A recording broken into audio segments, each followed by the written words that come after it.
Really enjoyed. ആ പഴയ കാലത്തെ ഒരു അത് ക്ലിയർ ആയിട്ട് കൊണ്ടുവന്നിട്ടുണ്ട്. It's very natural. മമ്മൂക്കയ്ക്ക് എന്തായാലും നാഷണൽ അവാർഡ് ഉറപ്പാണ്. അടിപൊളി എക്സ്പീരിയൻസ് ആയിരുന്നു. നല്ല സൗണ്ട് സിസ്റ്റം ഒക്കെ ആയിരുന്നു. അടിപൊളിയായിരുന്നു. എന്തോ ഭയങ്കര അടിപൊളി പെർഫോമൻസ് ആയിരുന്നു. ഞാനങ്ങനെ മമ്മൂട്ടി ഫാനൊന്നുമല്ല, പക്ഷെ നല്ല മൂവിയായിരുന്നു. എൻ്റെ second time. Very good experience. അടിപൊളിയാണ്. ബ്ലാക്ക് ആൻഡ് വൈറ്റ് ആണെന്ന് പറയില്ല, നമ്മൾ ഫുള്ളി എൻഗേജ്ഡ് ആവും. It's very good.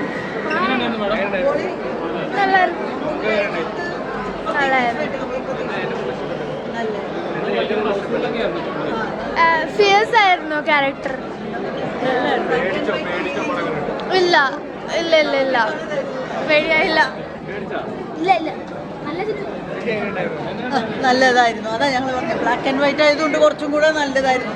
ആ ഇഫക്റ്റ് ഒക്കെ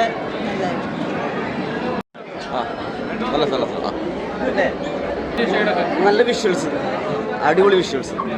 നല്ല മൂവി, നല്ല തീം, സൂപ്പർ. ഒത്തിരി നാളുകൾക്ക് ശേഷം അങ്ങനത്തെ ഒരു ഇത് കാണുകയാണ്. നമ്മുടെ ലൈഫ് ടൈമിൽ ഇങ്ങനെ കണ്ടിട്ടില്ല. കുഴപ്പമില്ല, നല്ല മൂവി.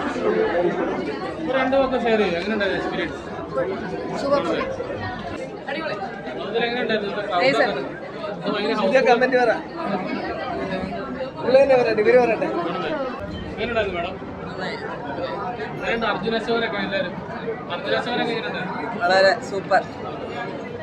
ഗംഭീര പടം. മമ്മൂട്ടിയുടെയും അർജുൻ അശോകനെല്ലാം ഗംഭീര, ഒരു രക്ഷയില്ലാത്ത സിനിമ. ഗംഭീര പെർഫോമൻസ്, എല്ലാം അടിപൊളി. ടെക്നിക്കാലിറ്റി പടം അടിപൊളിയാണ്, ഒന്നും പറയാനില്ല.